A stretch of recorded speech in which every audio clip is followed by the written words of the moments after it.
Welcome to Hardware Addicts, a proud member of the Destination Linux Network. Hardware Addicts is the podcast that focuses on the physical components that power our technology world. In this episode, we're going to discuss a phone that surpasses, in my opinion, anything and everything that Apple and or Samsung has to offer. You'll want to order one, but you might not be able to. Then we're going to cover some of the releases that happened at the Apple event on 9/14. We kind of missed that, so I know it's a little bit old news at this point, but we're going to cover some of those items and talk about them. They have iPads, iPhones, iWatches, and more. Was this the most boring Apple event ever? Let's find out. We'll talk about that. Then we're going to head to Camera Corner, where Wendy will discuss how to use the camera in your pocket. So sit back, relax, and plug in, because Hardware Addicts starts now.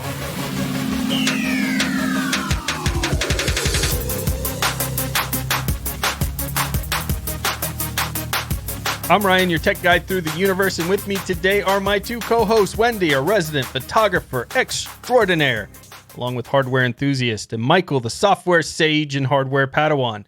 Let's find out what tech adventures everyone has had this week. Michael, tell me that you've played with some tech this week. I have. First of all, we talked about the Pine Time and some other stuff related to like using technology to get exercise and that sort of thing. So I got a bicycle, which is kind of hardware. It's got a chain on it.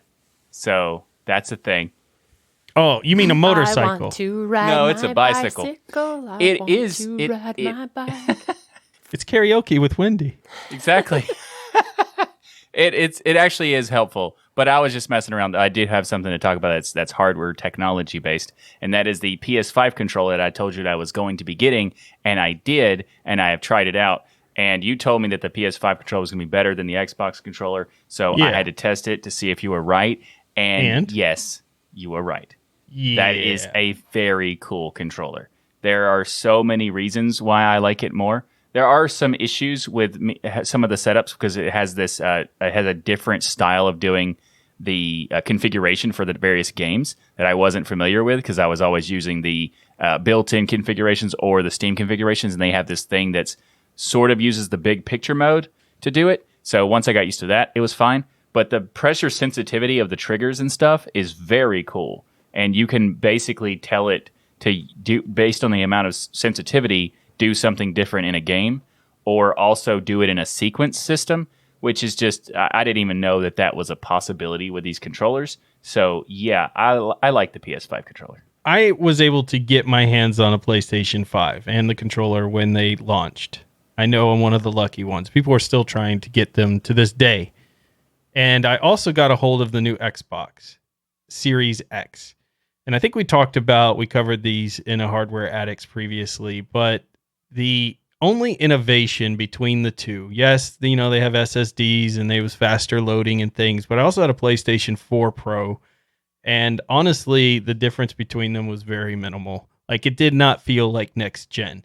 The only thing out of both consoles that felt like it was next gen was the PlayStation 5 controller, and it has some very unique things coupled with the PlayStation 5. The vibration and motion system inside the controller itself would make you feel like, for instance, through its vibrations and stuff, that you were jumping on a lily pad in water. It's weird. You'd have to experience it to understand it, but it was able to do that with these slight vibrations. It was just amazing. And then in addition to that, the controller itself has a microphone and speaker embedded into it, some touch controls on the top, and the trigger sensitivity, which was amazing. And in some of the demos with the PlayStation 5, for instance, if you picked up a machine gun, it had a really light trigger, meaning you would be pushing on the trigger button and it basically was super easy to pull. The resistance was minimal. But if you picked up a sniper rifle, for instance, you'd have a long pull on the trigger. So it gave a whole new depth to games. Now, I don't think a lot of games are really taking advantage of it, but it's a really cool feature that I could see being very, very neat in a first-person shooter type scenario or in other scenarios as well. Trigger system that you're talking about, I have experienced that in some games. But it is kind of funny that I always thought it's a controller. Going from the Xbox controller to the PS5 controller wouldn't be that big of a difference because they're all They're both basically the same thing. The configuration is super, super close. But it is very much a different experience. It is like, you're changing, you're going from a car to a motorcycle. Like it feels super different. And it shouldn't, but it does. So there's this game that I play that people who have listened to the show or, listened to the other podcasts, I might have mentioned it before. I won't go into details, but it's 100 times. League. Yeah. So, and I've got a significant amount of hours in that game. So I have a lot of training on the Xbox controller until it kind of got weird. And then I transitioned to the PS5 controller, and I thought, it's not going to be a big deal. For the first couple of days, it was like I was playing new again. Like it felt super weird to have the different controller, even though 90% of the controller is the same. It just didn't feel the same. But after a while, it you get used to it and it's fine. Now, did you play this in Windows or in Linux? And if you were straight Linux, did it automatically detect the PlayStation 5 controller without any drivers or anything? Yes, I was using Linux, but I was using the Proton version of Rocket League, so in Steam. So it did detect the controller. However, the configurations for the settings of it, I had to go in and make sure that they were active in the big picture mode version of the controls, because by default, it didn't detect all of the different buttons through Proton. But once I went in there, told it what configurations to use, then it did just fine. Very cool. Wendy, what have you been up to? Here, a couple weeks ago, I had to record one of my co-op classes because a student wasn't going to be there. And this type of class, you really need to be there for the discussions, and there's certain parts of those discussions that being a part of is key in order to achieving all the goals for the class. And because I am a hardware addict, I already had some gear set up for that. So I took my USB interface, I connected it to my Microsoft Pro 6, which is running Linux, and then I had a XLR microphone that I was using to capture the class. And after I got it home, yes, I have the audio, but the audio's not that great, mainly because that microphone in itself, it was capturing way too much of the room noise, and there's probably some settings that I could have switched and changed. And if I would have been a little bit earlier, I could have played with that and kind of seen what some of those sounds were. But now I'm on the lookout for more hardware, and specifically for recording hardware. There's only 10 kids in the class, and they're divided into teams at this point. So I was thinking I need a setup for 3 different microphones. I won't need this every single class, but gosh dang it, I want to make sure that every lecture, everything that's going on inside the class, every kid gets a chance to participate in, whether they can be there or not. So here's the plan. 3 microphones, so that means I need to upgrade my USB interface to do this type of thing and maybe get something else entirely. I don't know. This is one of those situations where I'm now starting to research and dive into, but a microphone for Team A, a microphone for Team B, and then a microphone for me at the front of the class or whoever's speaking at the time, because kids will give presentations and that kind of stuff. When I pull everything in at the end and edit it, I will have much cleaner audio. So I'm deep diving into how to do audio for a room full of people, even if the room quality isn't that great. We're in a massive room, and I know that was definitely part of the issue, is the room is huge, and so there was extra echo and that kind of stuff going on within the recording. So I'm going to, maybe ask you guys, what is some of the best hardware to do for that, and throw that to the community. So in my opinion, and of course I think the community, there's a lot of people who do a lot more of this type of stuff, so their experience definitely trumps mine. But for what I use for all of our podcasts is a Behringer X1204, and that allows for 4 XLR mics, and each one has a slider control for it, and then you have a master control as well, which would be perfect for the setup that you're talking about there, where you need 3 microphones at least, and it's a USB interface in itself. And of course, it has some of the basic audio settings that you can play with to get the tones and things right. And it would also has a mute button independently for each one of the microphones that you could push in, which would help with reducing some of the noise and things in the background. Now, I have that plugged into something that's probably overkill, which is in your situation, which is a DBX 286S, which is a preamp processor. What's interesting about that is my kids right now, for instance, are in the background screaming, but you can't hear them because it gates all of that sound out. It has an expander gate, which definitely helps the quality for things if you're going for podcast quality. Classroom, probably not necessary, but another cool thing to look at. Those are my recommendations. Awesome. I will definitely be checking them both out. Yep, I agree with those. I have a ZEDI. It's a ZEDI 10FX, and it is from the Allen and Heath company. And it's a very nice mixer, and it does the combination of being a mixer plus the USB interface. It has the 4 inputs for XLR. It's also got other inputs like the 5mm jack. I'm not sure. One of those jacks. But it allows you to connect different variations, not just using XLR. So you can have different types of mics. So that's the same kind of thing that Ryan has. But I think Ryan's choice might be better because of that mute button functionality is a very nice feature to have. The one I have does not have those kinds of things. And there's a lot of different configurations between having a dial versus a slider. And just real quick, sliders, much better because you get a lot more control with a lot less ease because it's not hard to do the dials, but the consistency of the dial is a little bit too stiff, whereas the slider gives you a little bit more flexibility. And that's what I Plus, it just feels cool. You look cooler when you're using a slider. You do feel a little bit like a DJ. Yeah. Yep. You do exactly. A little bit like a DJ. But I also will say that there's different types of microphones that look in. So there's the dynamic microphones and the condenser microphones. And most condenser microphones have an omnidirectional thing. So you could put the microphone in an area of the class and have it pick up everybody around them with a certain distance, and then have other microphones doing the same thing. So you don't, if you get a dynamic microphone, they're much more rich. The sound is better in a dynamic, and they have a better ability for the quality to be higher.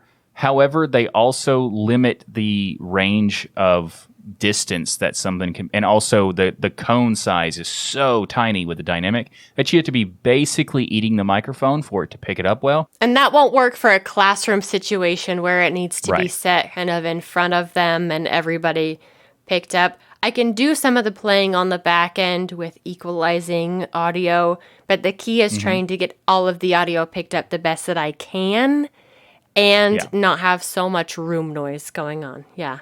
So I would suggest getting condenser microphones, but I would also suggest considering not having the microphone sitting in on the table near anyone, because they will likely make a lot of noise. I would suggest, if possible, to have them mounted above the kids, and then have them shotgun style condenser omnidirectional mics. Now there are some shotgun mics that are super directional, but you can find omnidirectional shotgun mics that will pick up a bigger range. And if they're just kind of sitting above them, it'll pick up a decent area fairly well. And also shotgun mics can pick up a lot of audio from a very far distance, depending on the kind of approach you go with these mics. So that's my suggestion. Awesome. But I also think that Ryan and I could be wrong. So anyone listening, feel free to give suggestions if you have some. So I've had this interesting thing occur where I've been wanting to get rid of a lot of the Apple ecosystem that I've been in. Now, we can get into a long discussion of why I was in the Apple ecosystem to begin with, but I've kind of gone on that rant before on Destination Linux and other things before. But a lot's changed recently. Because you love walled gardens. Walled gardens. There's some things that Apple was doing, but most importantly, I think Apple is inexcusable in their supply chain. And after doing all the research I did with those videos and things, it really made me think I need to be looking elsewhere. I started looking at different options for sports watches. I've been working out a lot lately, every single day, going to the gym and wanting to track things such as, the heart rate that I have, my resting heart rate, and then when I work it up, and trying to get as much information as I can about how much I'm straining my body during these workouts and my breathing and all of this stuff. There are a lot of different watches out there that track these type of things. There are some name brand ones, though, that are very well known out there. And this was before I got my Pine Watch, which I haven't played with yet directly, which I know just has, I think, a heart rate sensor in it. But I needed something a little more in depth for the fitness tracking piece. And so I checked out the Garmin Vivo Active 4. And this is a very interesting watch because its display is completely different than the Apple Watch that I was using before, which was kind of a very vivid IPS screen, all the colors, very colorful icons. But this display type is a transflective memory in display, which is very different than what you see in, say, your Samsung watches or your Apple watches, in that it's permanently turned on. It has good readability, but it does not have the richness and high resolution of like an AMOLED display or something along those lines. But you can read this very well in direct sunlight and things like that. And it has an insane battery, like 4 days of battery life, for instance, inside of it. So if you have an Apple Watch, you know that maybe when you first get it, you might get a day and a half, but after a few months, you're gonna have to recharge it every single day. They have great batteries, not putting them down. It's just you're gonna have to put it on the charger every day. This watch you can forget to charge for a couple of days, which is really interesting because if you want to use your watch to track things like your sleep patterns, you want to keep your watch on you. But if at night you're charging your watch like you do with the Apple Watch, that makes it pretty difficult. So you got to kind of charge in between and then put your watch on you. You want it to track your sleep. Whereas this one, because you have so many days of actually having the battery life save on this, then you can do stuff like that much more easily. I will be doing a video on this in the future. I'm not saying this is the best watch out there. There are a lot of things that are not up to par with, say, an Apple Watch or even the Samsung watches out there as far as some of the features and the sophistication of messaging and things like that. There's also a privacy concern I have with it because a lot of the messages, if you have them pop up on your screen, will just pop up. You can turn it off so that those don't show, but there's no PIN or password or anything on the watch like you'll see with an Apple Watch, for instance, which if you have any of your two-factor authentication going through text messages, or you have text messages or mail coming through notifications through your phone that you don't want people to read, that could be kind of a privacy issue. But it's been interesting playing with it. It's a very hardy watch. I've put it through its paces. It has lots of workout plans and lots of monitoring of Pulse OX, body battery, it calls, where it kind of measures how much energy based on sleep patterns you've had and things that you should have throughout the day when you can maximize your workouts. It's got all kinds of cool stuff. But again, it's one of those things where I'm going to have to spend some more time with it. And I do have some concerns with its privacy. But I don't know, Wendy, you're into these type of active watches. Have you ever checked out the Garmin Vivo Active 4? I haven't, but it sounds pretty cool with some of the features that it has on it. Here's one of my questions I have for you when it comes to the workouts that are on the watch. Can you set it to, okay, I'm lifting or I'm doing cardio, or does it want you to put in every specific item that you're doing? How does that part of the watch work? I actually really like this part of the watch. So it has some touchscreen capabilities. Again, not like you would be used to. It's more of a traditional watch in a lot of ways. But if you, for instance, hit the button at the top corner, you can set some of your favorite types of exercises there in a menu. And for instance, I have one for strength, cardio, elliptical. And if I click any of those, I can actually go into more detail into different types if I want to, or I can just click strength and do ready and say, hey, I'm lifting weights and I want you to count the reps. And it tries its best to count the reps that you're doing based on the movement of your arms and things like that going on. I could click elliptical or treadmill, for instance, and of course it'll measure the time, and it's going to look at your heart rate at the beginning and the end and kind of give you your patterns in between to see if you've really worked yourself up. I like that actually better. I like the fitness features better than I do on the Apple Watch, for instance. I think they're more sophisticated and easier to get to, and I could set as many favorites as I want. There's 20 pre-installed sports in there that you can set up for yourself. That's nice. And having a super long battery life on them is incredibly nice too. I know that I've been in the same situation with a Fitbit where you are constantly having to throw it on the charger, and it doesn't make for a very good fitness watch if it's constantly having to be charged. Can you use the Garmin in the pool? It says it's suitable for swimming. So you probably don't want to go deep down into the water for long periods of time, but if you're just swimming in the pool and stuff, it would be fine. If you're going to do laps, it should be good for that. Yeah, exactly.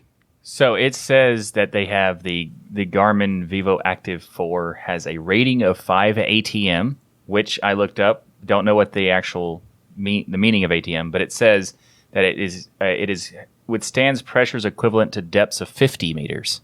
That's pretty good. So I may have sold you on one. It's a very interesting watch altogether. I do like it. I've enjoyed it, and I don't know what else is out there because I've only honestly ever had the Apple Watch and this. There is a watch we covered on Destination Linux that runs Kali Linux on it, or a variation of Kali Linux, and that would be hard to pass up. That's very cool, although definitely not for the purpose of this kind of thing. I'm pretty sure working that out? one. Yeah. That one, I don't think it has that much usefulness in terms of comparing to this or the Apple Watch. If you want to be like Dick Tracy and do all kinds of cool hacking stuff with your watch, then you could check that out. We could be like the 80s where you wear multiple watches. Maybe I need multiple watches on my wrist to do all the things I need to do. You need to cover your entire forearm with watches to That's what we're gonna do a full test. Yeah. It's settled. But this is cool. It says it goes up to 8 days with the smartwatch mode or 5 days with fitness stuff activated. Like that's impressive for these kinds of smartwatches. So as you were talking about it, I wanted to look up the kind of screen it was, because of how does it do this? How is it always on while still not having an insane battery death? Really, it's the transreflective memory in pixel is also similar to the transreflective LCD screen.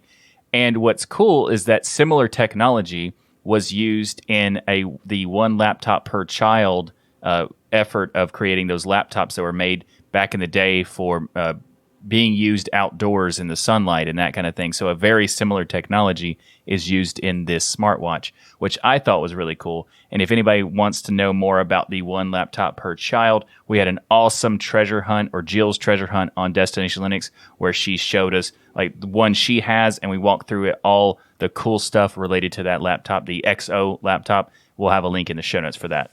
This episode of Hardware Addicts is brought to you by DigitalOcean. Now is the perfect time to dive into DigitalOcean. Their new app platform service helps you build modern cloud-native apps for way less money. With App Platform, you can build, deploy, and scale apps and static websites faster and easier than ever before using a simple, intuitive interface. You simply point your app platform to your GitHub or GitLab repository and let it do all of the heavy lifting for you. Whether you're using Node.js, Python, Go, PHP, Ruby, static sites, Docker, or container images, all of these work with the app platform. And by running the app platform on their own infrastructure, DigitalOcean keeps your costs significantly lower than with other products. So you can get great access building your apps super easy and quickly. Plus, it's built on top of DigitalOcean's Kubernetes, providing a smoother migration path so you can take more control of your infrastructure setup as well. And as a Hardware Addicts listener and a member of the DLN community, you can get started building your world-changing app with their app platform for free. Actually, it gets better than free, because DigitalOcean is going to give you a $100 free credit when you sign up at do.co/DLN. Again, go to do.co/DLN to get started with your $100 free credit on DigitalOcean's new app platform service. And we want to thank DigitalOcean for sponsoring this episode of Hardware Addicts. So in our core story this week, I wanted to talk about a phone that I don't think gets near enough press for all of the amazing things that they do. There are nearly 0 companies in my research that actually produce a phone that isn't swimming in horrible supply chain issues such as slave labor, horrible environments for their workers, having to set up nets around the working environments where their products come from because so many of their workers jump out of buildings, and horrible things like this. It is not a good world in tech. There are many problems with it. I have a video about it on my channel if you're interested in learning more. There is one phone out of all of the companies out there that produce phones that did make many lists of having the cleanest supply chain out there. And in addition to the clean supply chain, their work is positively impacting e-waste. I mean, for real, not in the stupid ways that Apple pretends they're doing it by removing something and charging you the same amount, but actually reducing e-waste. And that phone is the Fairphone. Have either of you ever heard of this device? Absolutely. It is a very Yes. cool device. I am just blown away. The more research that I do on this phone, the more impressed that I am. I was aware of it. I was also aware of a limitation, which we'll get into later, which is why a lot of us don't have it. But it's just incredible, the company they've built here. And I want one. I want one really, really bad. Yeah, it's a very cool idea for a phone. And also the fact that they have like a really long warranty, like they guarantee up to, I think, 5 years or something. They say that they're going to be at least 5 years, but maybe more depending on the phone. And they stick to that because they're now currently, I think the Fairphone 4 is coming out sometime soon, like a month or something. Well, that's what we're going to talk about. We're going to talk about the Fairphone 4 because, you know, everybody's giving press to Apple and their new device, which to me was a complete sleeper, but we'll get into that in a minute. But you have this amazing device, Fairphone 4, out here that actually deserves the hype that Apple's getting for their phone that is just an iterative upgrade, in my opinion. So the Fairphone 4, if you can get your hands on one, we'll talk about some of the highlights here. Like Michael was saying, a 5-year warranty on your phone. I wonder it would still be 5 years if they handed it to Magneto. That's a good question. Could Magneto break this device? That would be something that Fairphone needs to send one in. No, it's not if, it's when. It's when. I guess if we really want to see if how fair they want to be, like how many iterations of phones are they willing to send Magneto after he breaks them? Yeah, it's a good question. Well, if Magneto gets one, even though he may break it because he's Magneto, and that's just what happens when he gets around electronics, but he could rest assured that this is the first and only phone certified as Fair Trade Gold. So the phone's body is machined from aluminum from certified vendors with 100% recycled plastic back cover. They're working behind the scenes to integrate their fairer cobalt and lithium into their batteries, which, if you know, this is a major problem. A major problem of child and slave labor is in the batteries themselves with phones. So they are working very hard to try to create fairer relationships with the vendors and things that are not utilizing this type of labor to get through these mines and to get the cobalt and lithium that they need for these batteries. And that's why they're Fair Trade Gold in their supply chain. That's how they're rated. They're also TCO certified. So with each Fairphone 4, they actually pay, get this, a living wage bonus to the factory workers there. What? So yeah, I know. This would be something that Samsung or Apple and others should try to mimic, but been accused of definitely not doing in their supply chains. People living basically in slave-like environments. And one of the big manufacturers of phones, Foxconn, out there actually did put nets around their building because so many people were jumping out of the windows to try to commit suicide.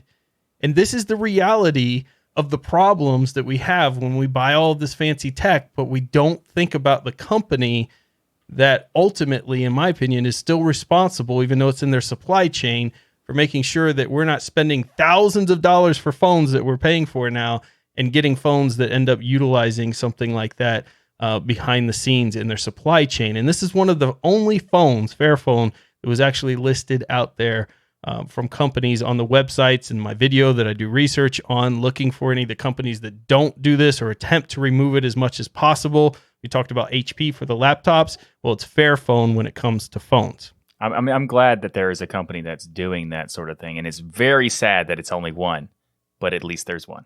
Yeah, this is the only one that I know of, and it's the only one that's made the list of the companies that look into those type of things, the organizations out there that are trying to expose these type of problems in the supply chain. But it's also, if that's not enough for you, has great technology behind it. It has a 6.3-inch full HD display, HD plus display. It's 5G. So if you're a big 5G fan, you've got great 5G signal, you can still use 5G with this new phone. You have the flexibility to use 2 SIM cards, and they also have an eSIM slot for an additional number that you can add into the device. They call it the clean version of Android 11, so you don't have all of that junk apps and things forced installed on your version of Android there, and expandable storage. No. That's pretty nice to see. That's a rare occurrence there. You get dual cameras, 48 megapixel quality main lens, light sensor, and 4K video recording in here. So you don't have to worry about, hey, I'm getting this phone that may not be as popular as the Samsung or Apple's, but I've got to reduce the quality of my camera and I can no longer record in 4K or those type of things. You can do that here. It also has a 48 megapixel ultra wide lens that has a 120 degree viewing angle with it. Now we know megapixels aren't everything. Wendy has taught me that. I probably don't listen to much of anything else because my brain can't absorb it. But I know Wendy told me megapixels aren't everything. But I looked at some of the actual pictures they showed Wendy, which is what you tell people to do.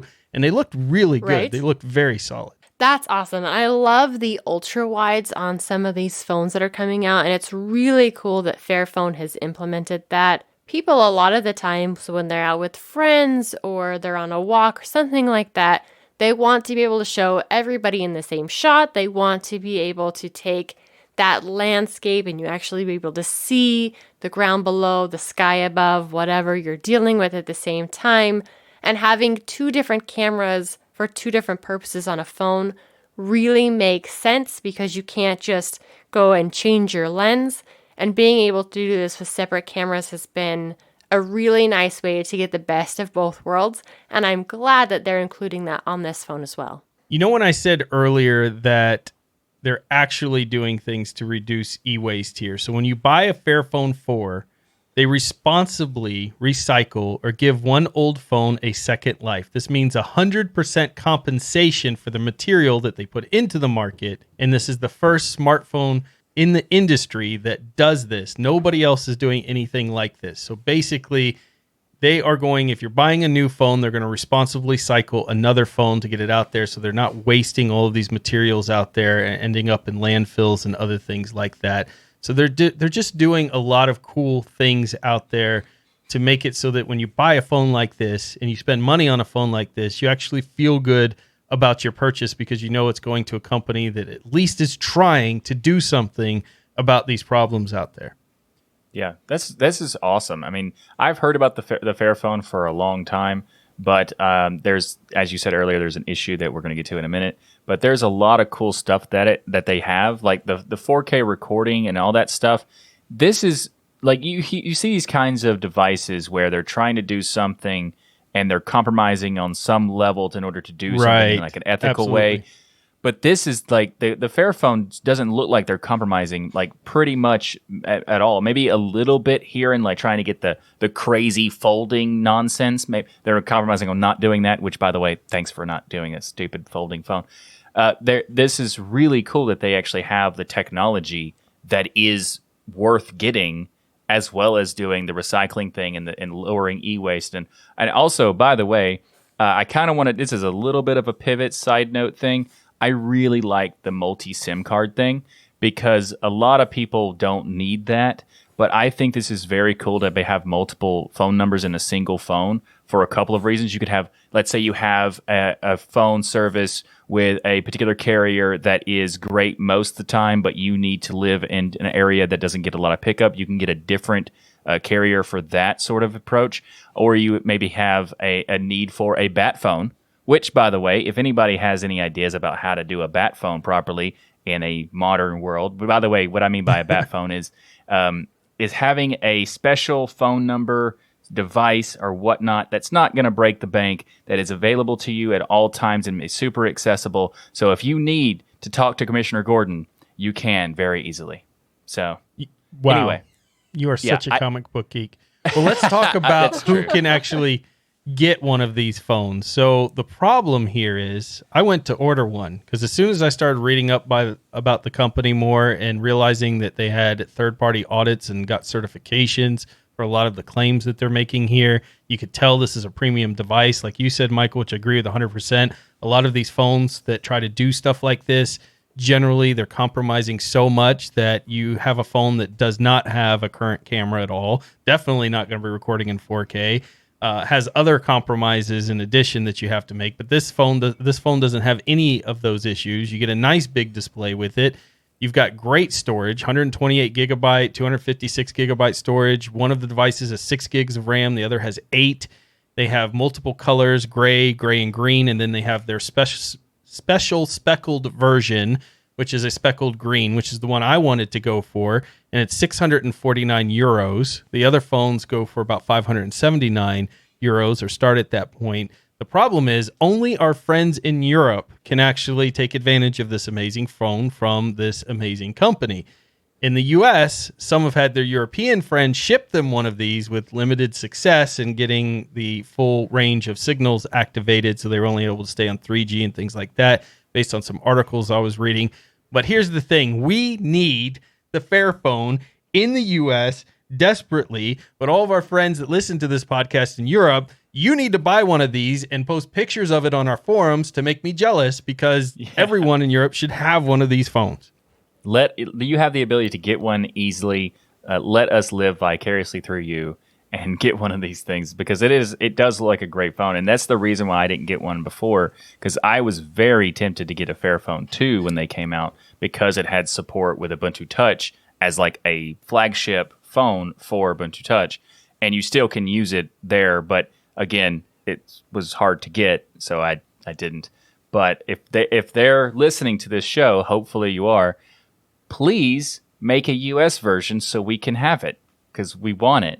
Yeah, Magneto needs a new phone. I was actually jumping on after looking at all the specs on this again to see if I could get one for Magneto, and nope, no getting it. One of the things that I loved about this device is they make it easy for you to change out the battery and other parts of the hardware, which means it's more likely to survive him for longer, being able to change out those bits and pieces. But nope, can't get one. If anybody is listening from Fairphone, number one, we'd love to have you on. We don't do interviews typically with hardware addicts, but I would make an exception here with the Fairphone. So if they want to come on and do an interview, I'd love to talk to them about their company and all the stuff that they're doing here, which I think is absolutely amazing. But even more important than that is give us a US version. So there's this other thing that happened in the news that some people were talking about and all excited about. And I sat there and listened to the entire event, and I was bored out of my mind.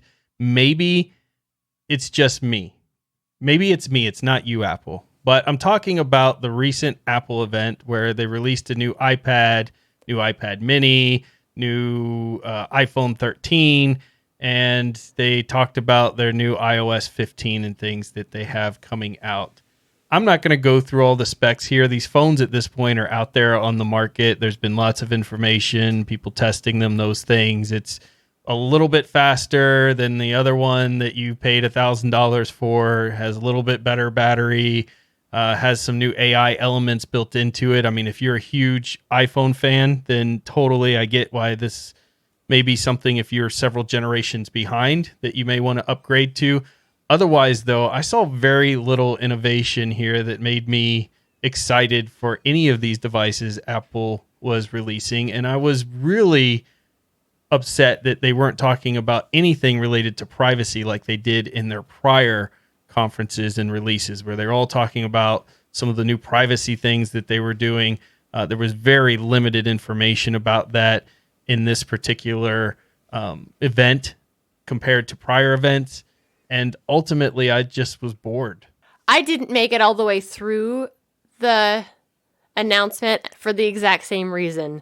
It was so boring and it was so dry, and it felt like I was hearing the exact same things as last year with not as good of presentation. Yeah, they still had the flying camera and that kind of stuff they had last year.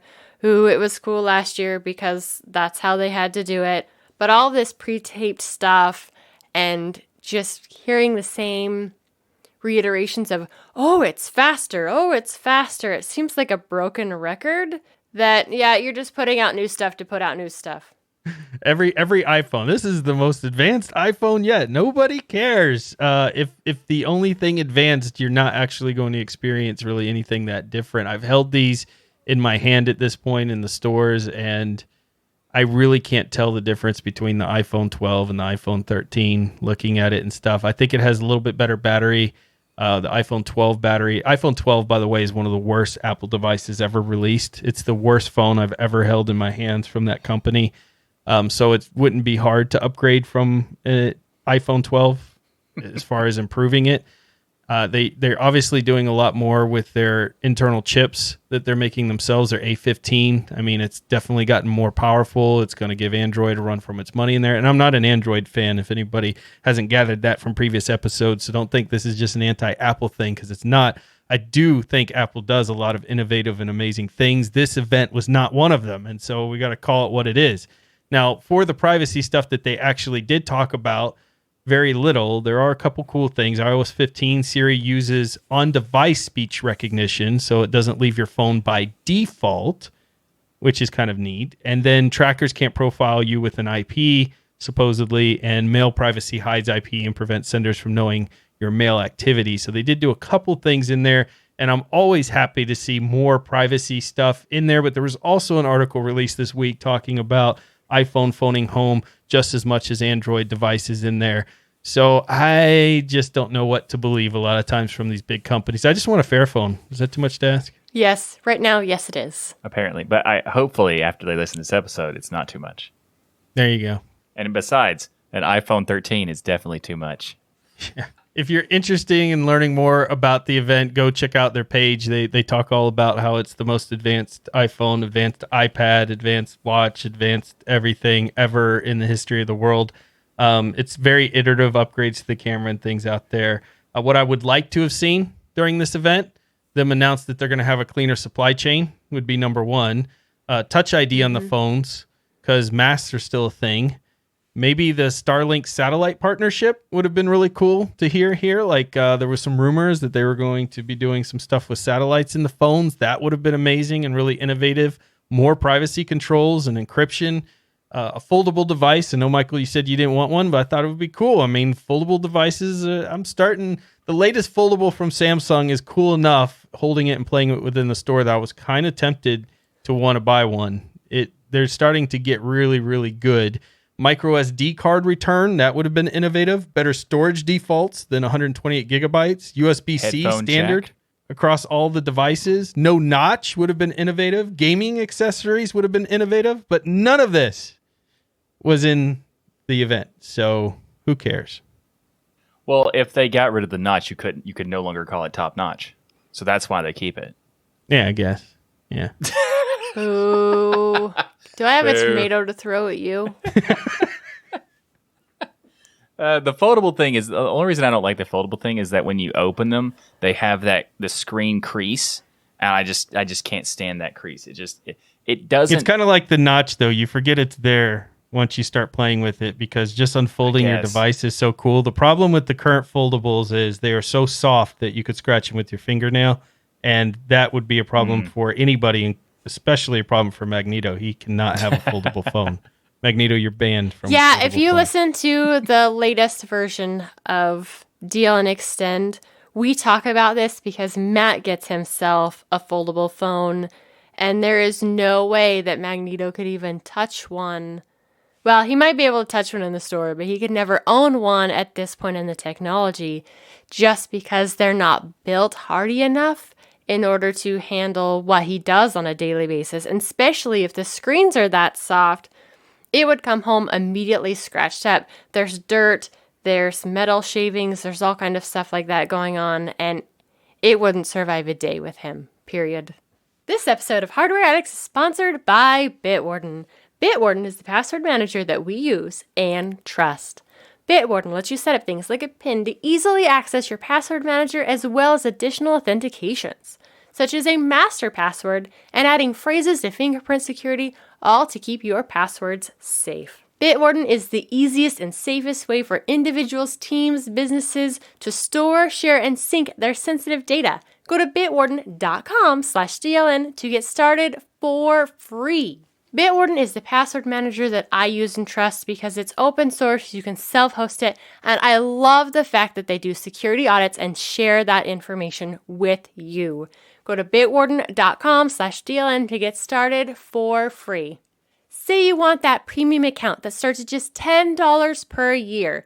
You get 1 gigabyte of encrypted file storage, 2-step login with YubiKey, U2F, and Duo, Vault Health Reports, TOTP Authenticator storage and generation, priority customer support, Make the smart move like many of the community have and go to bitwarden.com/TLN to get started for free.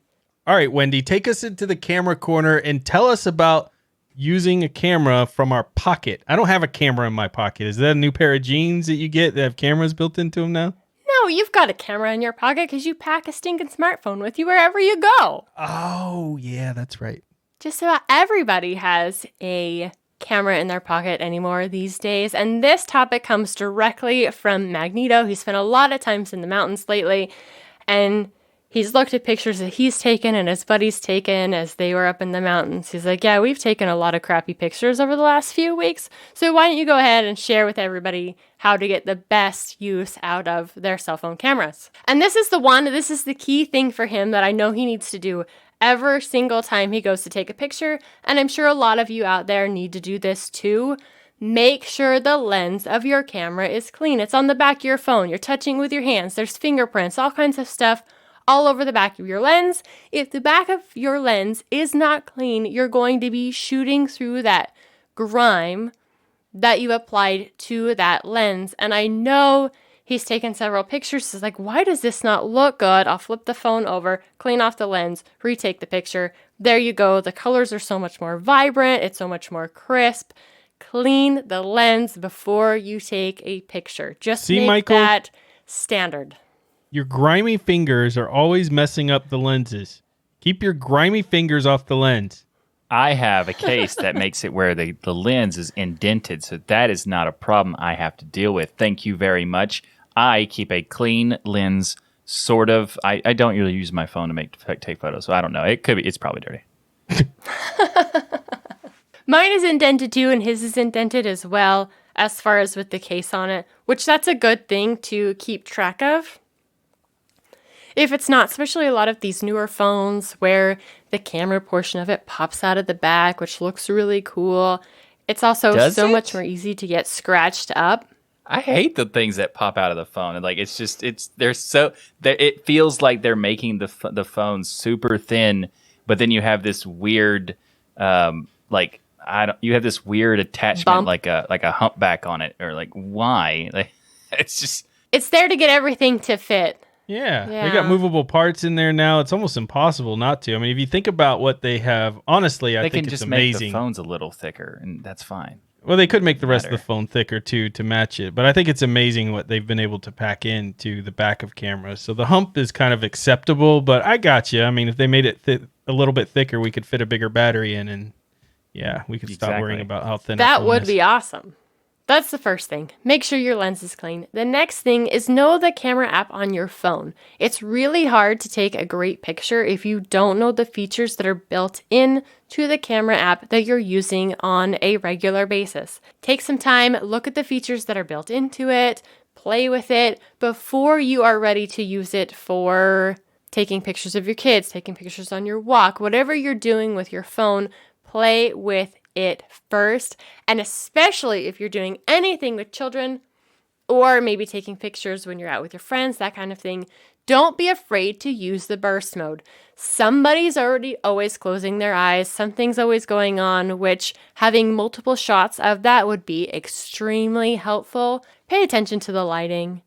If the light is super bright and washing everything out, you're not going to get a very detailed picture. This is one of those places, if you can, make sure you're taking pictures outside. That's where your lighting is typically going to be best. You don't want the light shining in people's eyes.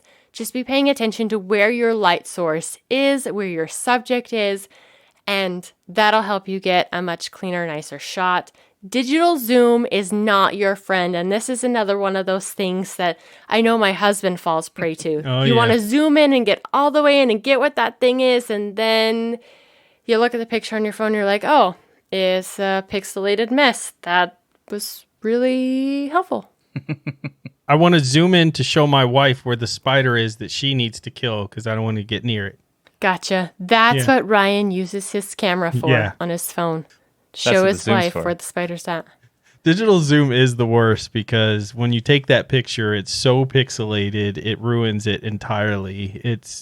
Optical zoom is the only thing that I look for when they're giving specs related to zoom on phone cameras, because anything else is just nonsense. Yeah, absolutely. You're just taking the exact same picture and cutting it down and blowing it up. So you're not getting anything cleaner. If your camera doesn't take a good picture zooming in with actual hardware, just forget the digital zoom. Either get closer or take the wider picture, and then you can zoom in it with your fingers, because you're not going to be left with much using that digital zoom. You were talking about knowing your app, and I think that's a very good tip, but there are some phones that have terrible apps. So I was wondering, do you have any suggestions for another option? I've played with Open Camera, and it has a lot of cool functionality. There is a lot of there's most of the time where I find where I don't like the camera app that comes with the phone is that they don't have any manual control. And I know you've told us that manual control gives you the best experience, like the best quality with our regular cameras. But on the phones, I found that it's way more important for me, because typically the camera apps that come by default just are so limited that if you actually have a decent default camera app, then your phone, you're lucky to have something like that. So I've tried Open Camera, but I'm curious if you have any other suggestions, or what do you think about like a third-party solution instead? I haven't tried third-party apps for a really long time. I don't use my phone camera that much for anything that I'm sharing on a regular basis. So I haven't played with the third-party apps recently. The basic app that's on my Motorola phone right now does absolutely everything that I needed to, and I'm not typically setting that on manual to take pictures, because it's like, hey, I need to grab a picture of this really quick and send it to my husband for this, or is this what you were looking for? That's what I'm typically using my camera for, because I've got my big camera, my DSLR, and that's what I'm taking my other pictures with. But I will do some digging into some of the other camera apps out there, and you're going to want to pay attention regardless when you're looking at these third-party apps and see what they are requesting. I know we've talked about this before, but there can be some applications out there that they're supposed to only be taking pictures, and they're requesting so much more data or access to things. So pay attention when you are checking out third-party apps, because there are some great ones that will give you so much more functionality of the camera that you have built into your phone. But make sure you are reading and seeing what they are asking for, because not every camera app just wants access to take a picture.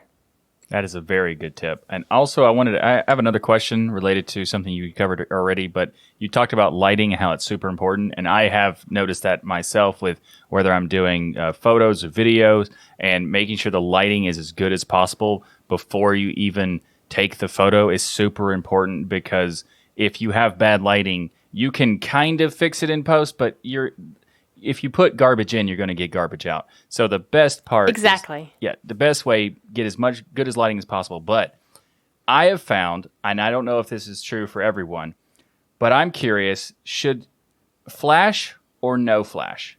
Is it worth using the auto flash or not? Because every time I've really used the flash, it kind of makes it worse. Like, it's too bright usually. Yeah, I find that flash makes it worse in general. So that's whether it's on your phone or you're using the top-mounted flash on your main camera. It makes everything way too bright sometimes, so it's washing stuff out. All of the light is across the front of your subject, whether it's food, whether it's a person, whatever it is. It really washes that out and you lose the depth. So you want light to be coming from the side or the back, typically of whatever you're taking a picture of. All of these flashes, especially the flash on your camera, is only going to be right in the face of whatever you're taking a picture of. Really, it's not flattering. It's a last resort kind of thing. That's it for the tips right now. I will be back next episode with a few more. So make sure you're checking back in. That's awesome. Thank you so much, Wendy, for filling our brains with lots of camera information as always. And that's it. Our 45th episode of Hardware Addicts is a wrap. Thank you for listening to the show that brings you your bi-weekly tech fix. And if you're not all lit up on tech yet, Be sure to check out all the great content on the Destination Linux Network. Head to destinationlinux.network and check out all the amazing podcasts out there and YouTube partners available. There's so much to fill your brains with, and make sure that you're giving all of those a awesome rating in your favorite podcasting app or subscribing to them on YouTube. That helps support them, get the name out there of all this awesome stuff we're putting out. Remember, there's no such thing as too much hardware. Learn, build, innovate, and grow. We hope you enjoyed this show, and we'll see you next time for another fair episode of Hardware Addicts, where we do our best to lower e-waste. I mean, it is an MP3, so it's kind of easy. But still, we did good. Doing our We're part. the best. Yeah.